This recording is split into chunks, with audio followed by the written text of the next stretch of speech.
Remember, this is, of course, the final Panda Cup stop before the championships. A lot is on the line, but also, you want to flex that dub. You want to do well. You want to keep going. You want to keep things in your favor all the way through the bracket. And will you be able to do that? We'll find out because there's a good amount of competition here. Although it may not be like all the aces of the staff, a lot of them already qualified, so some of them didn't need to come out. But you still got, like, on the one side of things, you got, like, Anathema. We saw MVD. We saw eSam. Apollo Kage as another name. And also, just Georgia. Georgia is broken. Dude, so Georgia's whole Georgia in general is one of the best just individual states.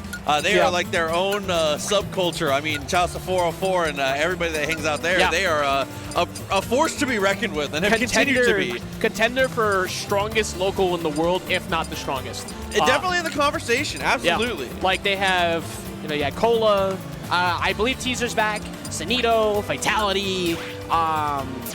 Who else? Vendetta. I'm going down the list of all top 8 or greater qualifiers, and there's still more I haven't even named yet. Every single week is just a regional for them. They get a regional every week. Axel, if you're in the building, I hope you are. If you're not, I'm upset because that's my favorite Isabel player to watch. Period. And let me repeat that sentence. Favorite plus Isabel within one sentence. I do not like watching that character a lot. Bold of you. But there's only a few, and Axel is great, so I hope that they're here today too. But we'll be getting into the second round of the stream. Obviously, Proxy, a little bit of favor, of course, as we said, some history going on the side of Player-1 and Seibrik. But as the newer contenders coming into this, who are trying to set their tone, what is it like that, you just got to make sure, like we said before, going into this match so you don't let happen? Yeah, I mean, one of the biggest things, like we said, is you cannot have that defeatist attitude, especially if you know the players you're playing against. Got to be the most important thing, obviously. And just from an actual player's perspective, thinking about it, if you do know them, one of the things you have to worry about is what is Seibrik gonna play? Because there's a lot of stuff that we can come out. We talked about it before. Obviously, playing a ton of different characters. I don't know. I'll be interested to see what we bring to the table here and what ends up being the decisions between both teams here. That's my personal favorite part about watching and kind of interacting and seeing doubles, is seeing the different team compositions, because the tier list for doubles is, while it is similar to singles, a lot of other characters move up quite a bit, not necessarily in their tier placement, but in just overall viability, because of the way that doubles can become more scrambly, or if you're playing a kind of a lame team, can be more controlled. So it kind of changes the viability of certain characters in certain situations, which is definitely the most exciting thing. And we're playing a me, by the way. Look at this. Oh my God, we're setting up the me. We're setting up the me brawler. I think. And we're gonna brawl. Okay, that's what I was expecting. If it was a me, this is what I was expecting. To be fair, me brawler is actually pretty good right now. So especially in doubles, makes some sense. And it looks like that's what Seibrik is actually using. So yeah, I'm not gonna lie, this actually doesn't surprise me too much. I think that very similar to what we saw in the history of, like, we talked about the Sheik. He is a character, he likes to play characters that are safe, who have the ability to overwhelm you in the right way without being too overcommittal. This character has got he's got Thrupper. I didn't see what the moveset lineup was. We are definitely, we're using 1-1-1-1? No way. No, this is the second one he's making. Oh, he's making more than one. Okay. Not Type Bison. Hey, my son. What are you doing? Oh, no, dude.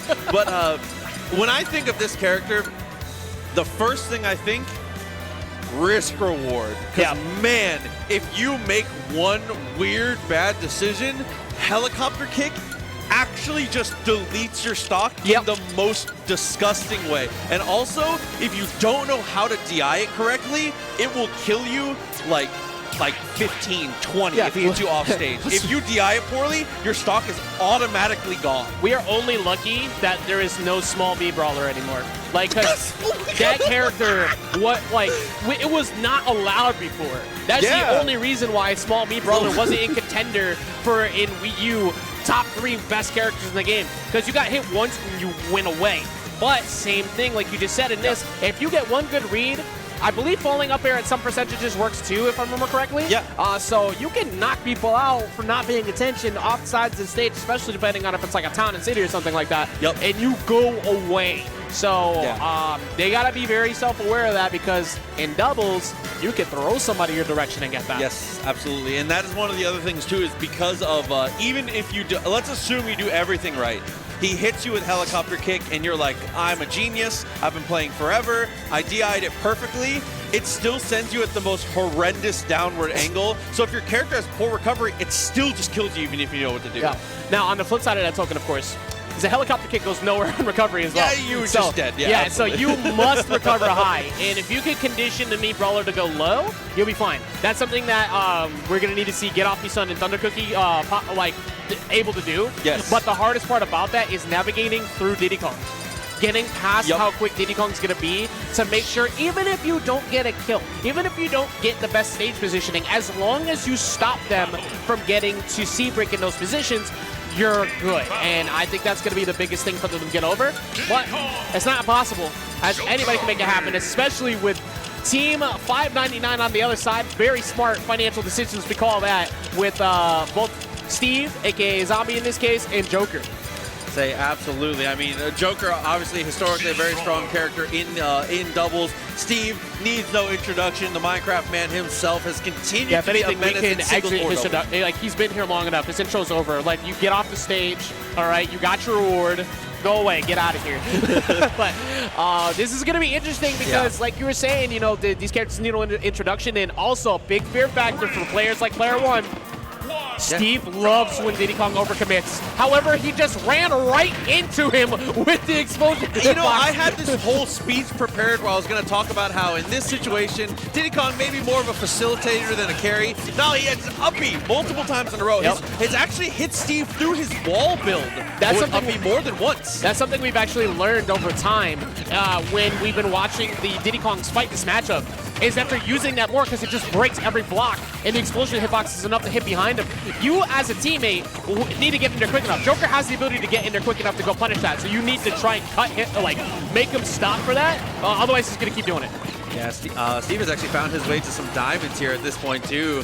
Able to get the crafting table. Tried to go for the forward smash there. They have both of them on the ledge. Tries to go for it again, but Diddy Kong actually breaks through. And Steve says, I'm not going to save my teammate. I'm mining, bro. Yeah, I mean, he could also just things to do. He could just keep throwing those minecarts in and just get stage control. Unfortunately for them, they did not get the punish on that minecart right there. That could have easily, but it might not have been a stock. But with Arsene on the deck, it could have been close. This is an incredibly close start, though.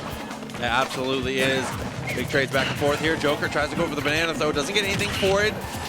Oh, missed opportunity there from Steve, but he does get his diamonds crafted, going for the mining still, and Joker is doing a great job faring on his own in these situations. Yeah, they're starting to beat out a lot of these jump ins, and there is the forward air, and he's going to take it out, or back air if it was same animation. But let's see what they can do to keep building this up, because like you said, he got diamond while also having another prime.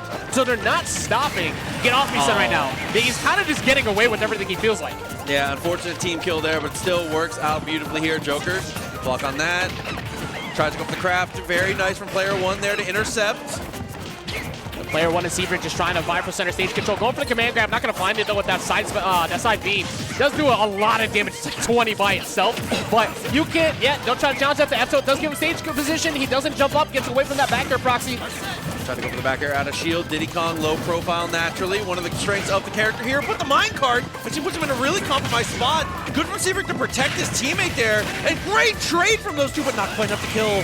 Oh, he does find the spike on the bottom, though. This Steve is going crazy. He's being left alone entirely. And they need to solve that ASAP, because now they're in the worst position. You have comeback mechanic, multiple stocks available for Arsene, but you also have him not even burning his first diamond yet.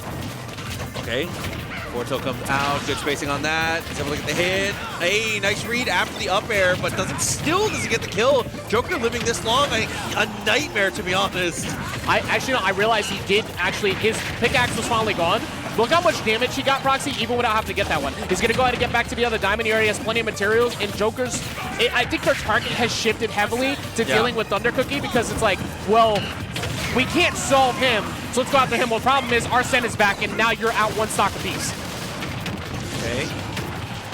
Brawler keeping Steve off the stage a little bit. Try to go for the shot, but not quite able to get there. Player-1 self-sufficient with a high recovery. Very nice. Seibrik and Player-1 struggling a bit, but they do finally get the down smash. Gonna go ahead and take out Joker. Can they get this? No, the F-tilt pushes him away. There's not much he can do, and he's sitting at 92. Player-1 is in a very tough spot right now. Yeah, absolutely. Gets off the ledge. Nice roll off the ledge here. Steve going for a lot of rolls, similar to what we saw in that last set here. Needs to be careful about how he chooses these defensive choices, and you've seen that has already been beaten. You cannot just hide behind the wall like that. Now we're at those windows now too. Oh, he got caught slipping for it. Stay behind the wall. He knew even if he tried to run it underneath, I'm putting this out. I'm up a whole stock. And now for Seibrik, we talked about that poor recovery. Thrumper is not that much better at recovery either. Granted, it's better than helicopter kick, but you can't commit to a full combo because once you do that, you're getting punished by the other on landing. Yeah, and you has to go for something committal here. Steve is just going to continue to mine, get himself to maximum materials. Sets himself up here. Trades with the mine cart, and now Seibrik, yeah, not a lot to really do there. Covers just about everything. And I think that the beginning of this just came from maybe a little bit of a misprioritization of targets. We talked about it a little bit in the middle when they started to switch up. It started to look a little bit better. Joker did an incredible job of dealing with the 2v1. And if Joker can hang in there for the 2v1 and Steve can mine for free, you're not going to beat them. Look at that, 5 on the board for Steve. Most of those came from either minecarts just kind of being able to just control the spaces they want. Yeah. When the material was broken, they were still getting hit by up smashes for jumping a bit too much. And I think a big part of that is that we're looking at 2 Brawler archetype characters with what we're looking at with Diddy Kong and Me Brawler. They don't have the disjoints to beat them. They don't have the disjoints to kind of space them out. They can, though. That's the thing. Yeah. However, I think the only way they do that is they don't go back to Smashville. I think you open up a bigger stage. I think you go to maybe a PS2 or something larger. He's already going to mine anyways. You saw he could do that. But if you want to force the better 2v1s and reset neutral more often or get away from the anti-air game that was kind of covering you a ton on Smashville, with the wider stage, it could help. So they might ban it, but I'm assuming with the stage list available, at least one of the wider stages will be around. I wouldn't mind going back to Smashville, but it's going to require a major change up with strategy. Specifically, I think that Diddy Kong needs to go less aggressive into these 2v1s and try to play more facilitator for Seibrik to be able to get these high-octane combos that we see from him. So I think if we don't go, because I personally agree, big stage for the better 2v1. I 100% agree. But if we want to go a different direction, it's going to require Player-1 to play a vastly different style than what we saw. So either one of these, so going back to Smashville, I think it really, really comes down to Player-1 switching up how he's handling, either how he's handling supporting Seibrik in the 2v1, or he needs to do a better job of keeping Steve active enough to not let him free farm. Because you don't necessarily need to fully engage, but he cannot be left alone. I agree with that because one of my other issues with, I think, going back to Smashville that they didn't solve before is that they basically let Steve be non-committal the entire game while also 100%. Having complete stage control. Because he kept throwing up minecarts, that's an active man grab, and when he feels like it, he can make it a collision hitbox that makes you go away. Anytime you try to jump on top of him, he anviled because he did it on reaction because he knows you're going to scramble with him. If you go to a wider stage, you don't have to worry about it as much, but if you're going to stay committed to Smashville, you must not let him get away with that again. I agree. Otherwise, you're going to be holding a 2-0. I agree, and that's to add on to that as well, I think that it's important to do all those things, but also don't get baited into trying to overcommit into Steve, because if it turns into a 2v1 with you guys focusing on Steve, Joker has the hitboxes to be able to support him, and Steve has the reversals to be able to break out of those situations, so don't get overcommittal on him. Yeah, at the end of the day, this is a really strong team combo we're looking at, too. It is. And also, they're playing really well. Let's make that clear. Super good. The Red Team, even with the characters, quote-unquote, that they're playing, they are playing phenomenally. I'm watching how, Get Off Me, Son, quite literally is saying that repeatedly. He's like, get off me. I am not letting you approach me safely. I'm reacting to everything you do, even if it's just kind of hitbox skipping. What are you going to do about it? And so far, the answer has been nothing. With an Arsene already about to be cooked out here. Joker gets himself back onto the stage. Steve still farming these minerals, dude. He's doing a great job here. He's able to get himself upgraded when it comes to the resources, but still, Blue Team doing a much better job here. It's opting into 1v1s now, and it looks pretty okay until... Exactly. Remember, we were saying that disjoint factor, not being able to go challenge him in those spots in air-to-air, a lot of times Steve is going to win. So I like the idea of going off stage, but because of that poor recovery Me Brawler has, he ends up working out in his favor. They do, however, get a revenge knockout pretty quickly. They need to build on this lead. They need to also get rid of Joker ASAP because that Arsene meter is starting to build back up, so he might be able to sneak one out before he gets knocked out. Okay, slides up a little bit. Minecart comes through, does hit his teammate, but that's okay. Just gets him off the stage here. Seibrik committing heavy off the stage there. And okay, runs up with the jab. I like that. Save your teammate. Roulette Boy Zeibrik's meat brawler, and his voice is deep with but not gonna be able to find a knockout there. The uppercuts, up Bs won't be enough to take him off the top just yet. Around this range, though, it'll definitely do it if he catches him with another one on the platform. That Player-1, good presence of mind there to be able to get the 2v1 combo. Trying to play this center stage control, looking for the up tilt here. Doesn't get the connect, but doesn't get anything afterwards there. I think he expected Diddy to try and take point on that. Yeah, I will say this is that we're seeing a big shift of people who have like some good history in playing this right now. Because even though it's not super far out of the way, Player-1 has gotten so much better on defense, and also we see an SD come in from GETOFFMESON101, so that now makes it so much easier for them to try and build this lead. They do, however, have a lot of damage on the stocks sitting on Proxy. Yeah, I mean, other than the one overcommitment off the stage from Seibrik here, this has been a neat and tight, and the team kill. It's been a really neat and tidy game from the blue team here. They've been looking really, really strong. It's been looking much better in these 1v1 situations, which I don't think is what either of us were expecting here, to face Steve kind of head on and make it work. Yeah, I mean, like, even with Seibrik being down to his last one, I do like his confidence on approach much better. He's finding more command grabs. He's finding way more Bs, which is very important because that's one of your main knockout options, period. So you have the luxury now of Player-1's stock taking being so good that you were able to get to this point, and even if he falls, you still have a share stock available later, while you're probably going to have the red team already at 100 plus. Yep, 143 and counting. Still has 3 stocks available and still able to get these conversions here. Dash Tech is not even close to enough, but the minecart does just be able to get the kill. So now, again, a workable situation like we've seen a couple times before, but still a very tall climb to go here for the red team as we get these diamond up tilts on the shield. Yeah.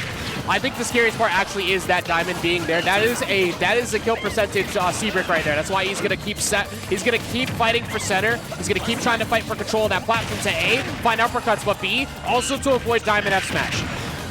Okay. Florida puts him way off the stage here, is able to go for the glide. And does, just like you said, able to get the kill. Share stock comes through. But again, this is more than doable here. Steve on diamond. Joker has Arsene. Might live for another one. This is crucial here. I'm glad that you pointed out like the final boss plot points right there, because our final form, however, the Arsene does now disappear, so it's not as difficult, but diamond is still available for Steve. The KO power is still there. They have to be super careful because that 59 on Diddy Kong is a potential threat to get knocked out right now. They have to get rid of Joker ASAP, and what the up smash instead will find it, and that might be what they need to get game number 2. Now 129 here. Gotta be careful. Finds the throw, not enough to kill. Tries to go for the Rebels guard, and he just waits it out.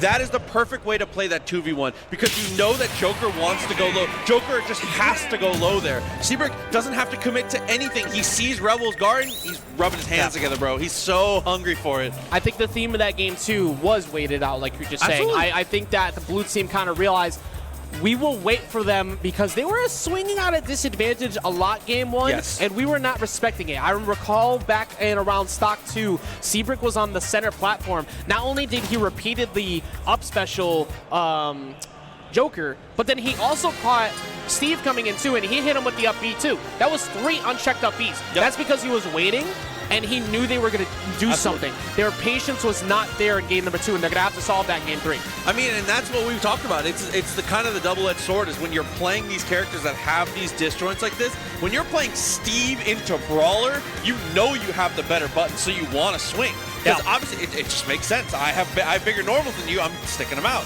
Seibrik, obviously, being able to capitalize on it. My button's bigger than yours. But I mean, it's working out beautifully here as we get ourselves into this final game here. It's been really back and forth, and I'm excited to see the adjustments here. We see the Seibrik and Player-1 here talking it over a little bit, trying to figure themselves out how they want to handle this. And it looks like for the red team, what I would assume would be blue team's decision with going to PS2 last time, it's going to be red team who's counterpicking the PS2 here. I think that a big part of what they're probably trying to do now is they realized that their disadvantage was too straightforward. So wider stage does enable you more landing options. It also enables you more positions where if you do have to take a hit, you can at least coordinate with your teammate quicker to say, hey, I'm going to land center. I'm out of an air dodge. Please cover me. So if you get hit, you at least will break up any other big follow-ups that could happen. And I think that they needed to change the pace because they just were not winning that center platform. And you said it game 2, you like that they went back there. It did work out. Let's see if this PS2 pick does work out as we get into a game number 3. Counter pick to get off me Sun and Thunder Cookie. Will they get this W over Player-1 and Seibrik? And to add on to it a little more is to say that far range 2v1 that we talked about before, maybe they're just confident they can win out the situation here. He is out here minded. He's comfortable having a Joker take the 2v1. So they're going to actually take the option that we tried to pick as the counter pick for Player-1 and Seibrik. They're comfortable fighting it, so we'll see how it turns out for them. Yeah, I think that's the biggest thing is that utility, resource management, and survivability does open up for Enderman here because you have the ability to kind of go full screen. And look at that. That covers all the stage. The whole stage is yours. And then the forwarder comes through. He tries to catch him on his landing. The side B will not get punished, but they are keeping this significantly closer. And a big important factor, those 2v1s are happening to Joker. Yes. Look how much he's minimized the damage this game. Yeah, and an Arsene at 51 here is able to get the up smash, does get the kill, tries to drop the anchor. Not quite there, looks for the dash check, it also whiffs, but now off the back air, great decisions, and he just doesn't have the recovery to make it. That works out for the red team because they missed a free whip punish opportunity on that side special, but it doesn't matter because he was able to, but they just got him anyways. And red team, although they're hurt, this is now you have to run right into Steve. Good luck with that because there's going to be 20 obstacles in the way. Okay. Tried to go for the up air there, wasn't quite able to connect. The last hit of the forward smash does get the hit. Looks for the up air, but it's a little too wide. That's been a theme. Anybody think the 2 teams at Diddy Kong so far, they have just missed it by just a hair. But of course, it's the start of the day, so it takes some more time to warm up. They have to warm that up ASAP, though. They have minimized this damage since losing those stocks, Roxy. Okay, Dake came out, tried to drop the anvil once again a little too far. Trades out with the monkey flip. Not what you want to see as a Diddy here. That's one of your best approach tools, one of your best mix-up options. He beats it clean. Yeah, that is the all-win neutral button. Command grab, kick, flying through, you name it, he's got it. But one of the things you don't want to do is fly right into the loving embrace of Diamond forward smash. So they have to be very careful. However, Joker, though, Thunder Cookie holding on to this stock all the way on the third one, played phenomenally here in Game 3. As I say that, in this whole build-up, he immediately gets smacked in the face. I mean, you know. Okay, but again, Diamond is activated. Does lose the pickaxe, though. He's going to try and go for the craft. Instead, he throws out the minecart. Not going to get able to get too much. And unfortunately, both of them maybe cross wires there, trying to go for the whiff punish on the up B, and it's unchecked again, and Seibrik gets another kill for it. Seibrik starting to catch on to way more of these uppercuts. These up Bs are coming in clutch. You need them. It's one of your best, not only anti-air tools, but one of your best go-to knockout options for Meat Brawler, and you need to keep that up. However, a bad spot. Forced to recover high, but there's Player-1 to make sure that he puts the fair out. Much like we said before, easier to get in to help your teammate. Oh! It's just barely able to answer and finds it again. Tries to go high and gets obliterated by the up special. And what was a phenomenal start for the red team is starting to fall apart as the blue team is building up. That was almost, it looked like it could have been a kill off the top. Won't be finding his mark though. Nair at the ledge will find it. Meanwhile, Player-1 over on the other side was just holding it down. They basically said, I got left, you got right. Okay, finds that hit again. Arsene comes out, able to get the up smash. Not enough to kill the Brawler. He's got... Dude, he's got all the weights in his pocket. That neutral B, he's weighed down. Let's see, up smash luckily was blocked by his teammate with wrong target, but did not have anything come out of it. That's a minecart though that's gonna get rid of Player-1. This is 2 comeback-based characters right here. Great mechanics. They get them in this game. Blue team cannot get too comfortable. They do get the forward smash though, and now they have a 2v1. Yeah, and Arsene just runs out, and they're able to get the full team confirmed. The Diddies have been whiffing, but the Brawlers, straight on point. Phenomenal job by Player-1 and Seibrik, able to shut it down. Game number 1 was a little bit sloppy in terms of the fact that they kept letting Steve get away with everything that he wanted. It was full stage control. Like, it's mine. Minecart comes through, Anvil's checkmate. But game 2, they overwhelmed them, and they were swinging too much at a disadvantage. They solved that too. Game 3, even with their great lead they had at the start, I feel like it was in that position like, you know when you are the team that's on the upcoming, and you're like, we can win. We're holding lead, we can do this. Yeah. And then you start to overthink what was working. I feel like that's what happened. Because what was working to their success, they started to separate more from each other, I think way too much at the end. And then the blue team took full advantage of that, especially with Seibrik popping off. I think part of it too is also when you play a little more separate like that, you leave the opposing team to be a little more mobile. And when they have that mobility, it kind of neutralizes the strength of what was winning for you earlier. Like you said, Minecart takes control of so much of the center stage, being able to control that entire bottom platform. The two separate side platforms, being able to be controlled by the blue team to actually stay out of the way of those things and not feel pressured enough to not want to use those platforms to avoid it. They just did a pretty good job of I don't even necessarily know if it was the blue team doing an amazing job of staying on the platforms and avoiding it, or if it was just the red team, the onus is on them to cover it better. But either way, using those two outside platforms to be able to avoid Minecart was just a crucial way to avoid hundreds of %. Yeah, I mean, option coverage and also the ability to communicate with each other. We pointed out that fair that came in when Seibrik was forced to recover very high. Yeah. His recovery is very linear, so you don't want to get caught by that back air from Steve. But he came in with that fair, broke it up, refused to let anything happen. And that's just the nature of the competition we have here at Dreamhack, man. It's only the beginning of the day, and we've already seen we've seen 2 Game 3s to start off stream. Usually that's not the case. Usually we're watching the build-up of the highlight reel but instead it's been really close, and I've been super impressed so far.